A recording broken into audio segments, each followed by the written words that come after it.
आपकी संख्या को देखकर मुझे लग रहा है कि आपको अगली बार कथा करानी चाहिए। तो हम आज आए हैं मोटिवेशनल सेशन के लिए। कई होंगे जिनके मन में इच्छा होगी क्या बात कर रहे हैं, हम तो भजन का इंतजार कर रहे थे। पर कोई ना, आइए।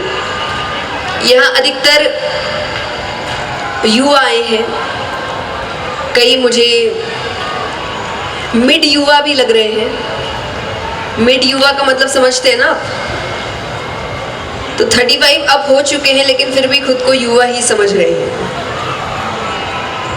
यहाँ कितने ऐसे हैं 35 अब? हाथ उठाना। तो आपको लग रहा है आप अभी भी युवा हैं? यस और नो? हाँ कि ना? हाँ?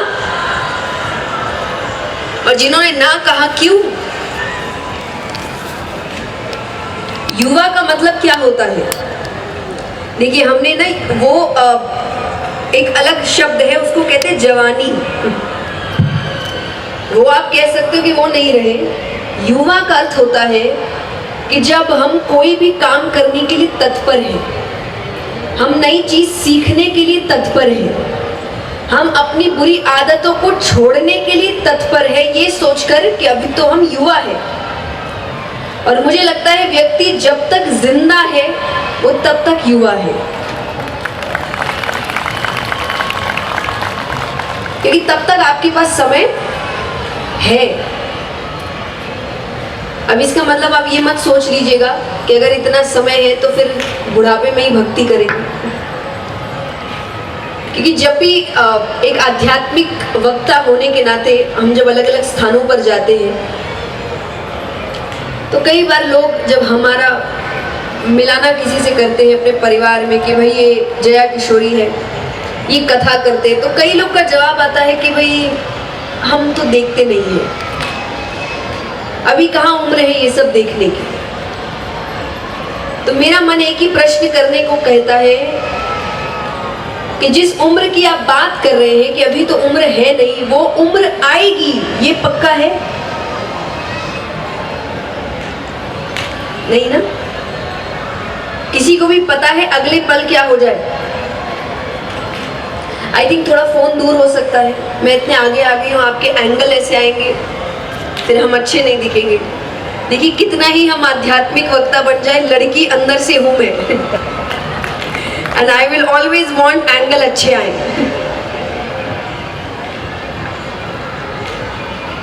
तो एक बात बताइए, हमें ये नहीं पता अगले पल क्या हो जाए, तो हम अपने जीवन के सबसे महत्वपूर्ण फैसले भविष्य पे कैसे छोड़ सकते हैं? जैसे सबसे पहला फैसला, परिवार को समय भविष्य में देंगे।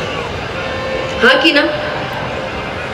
हम काम में इतना लग जाते हैं, इतना लग जाते हैं, और जब परिवार से कोई भी आकर कह दे कि आप समय नहीं दे रहे, तो जवाब क्या होता है? अब किसके लिए कर रहे हैं? परिवार के लिए तो कर रहे हैं ना। अरे समय बिताने को पूरी जिंदगी पड़ी है। किसने बोला? किसने बोला जिंदगी पड़ी है? आपको क्या पता, आज सब कुछ इकट्ठा करके आप भविष्य में जिनके साथ समय बिताने का सोच रहे हैं, भविष्य में धन तो रहे पर वो व्यक्ति ही ना रहे, तो क्या करेंगे इन सब चीजों का? हाँ कि ना? बताइए।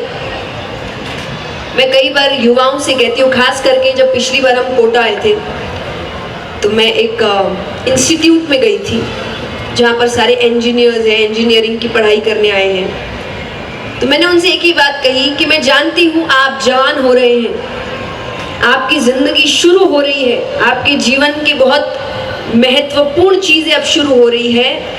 तो आप जवान हो रहे हैं, आपका जीवन शुरू हुआ है, लेकिन आप भूल रहे हैं कि आपके माँ बाप बूढ़े हो रहे हैं, उनका जीवन खत्म हो रहा है। तो मुझे नहीं लगता ज्यादा समय लगता है एक फोन उठाकर कॉल करके ये पूछने में अपने माता पिता से कि वो कैसे है। लगता है क्या समय? बताओ। यहाँ जितने युवा बैठे हैं, माफ करिएगा, पर जितना आप दुनिया वालों से पूछते रहते ना, खाना खाया कि नहीं, खाना खाया कि नहीं, एक बार दिन में माँ बाप से भी पूछ लिया करिए खाना खाया कि नहीं। ये सुनो, तो माँ बाप जिसने प्यार सिखाया उस पर तो प्यार लुटा नहीं रहे, उनसे सीख के बाहर वालों पे लुटा रहे। और ये जानते हुए बाहर वाले ज्यादा दिन तक प्रेम रखने नहीं वाले। हाँ कि ना? जितने युवा बैठे आप सब जानते हैं। तो सबसे ज्यादा जो आपसे प्रेम करते हैं आप उनको ही समय नहीं दे रहे। ये तो युवाओं की बात हुई, मैं माँ बाप से भी कहती हूँ, आप बच्चों को धन देने में इतने व्यस्त हो गए कि आप संस्कार देना भूल रहे हैं। पर याद रखिए, बच्चा लायक होगा तो धन खुद कमा लेगा, और नालायक होगा तो आपका दिया हुआ भी उड़ा देगा। हाँ कि ना? विदेश में एक बहुत बड़े कलाकार हैं जिन्होंने अपने आज तक की कमाई अपने मरने के बाद विल बनाई है, सब दान कर दिए, सारे पैसे, सारा धन, सारी प्रॉपर्टी। तो एक बार एक प्रेस कॉन्फ्रेंस में किसी ने उनसे पूछा कि आपके बच्चे भी हैं, तो आपने सब दान क्यों कर दिया, बच्चों के लिए कुछ भी नहीं छोड़ा? तो उन्होंने यही कहा कि अगर वो लायक होंगे तो मुझसे ज्यादा कमा लेंगे, और नालायक होंगे तो मेरे मेहनत का कमाया हुआ भी उड़ा देंगे। तो मैं उनको लायक बनाने पर मेहनत कर रहा हूं, धन देने पर नहीं। तो आपको बच्चों को समय देना पड़ेगा, ये जरूरी है। मैं नहीं कह रही 24 घंटे दीजिए, पर दिन में 1 से 2 घंटे तो दीजिए। और फिर हमें लगता बच्चे हमसे दूर क्यों हो गए, मन की बात हमको क्यों नहीं बता रहे, कैसे बताएंगे, आप है ही नहीं। तो वो रहना जरूरी है। दूसरा, ईश्वर।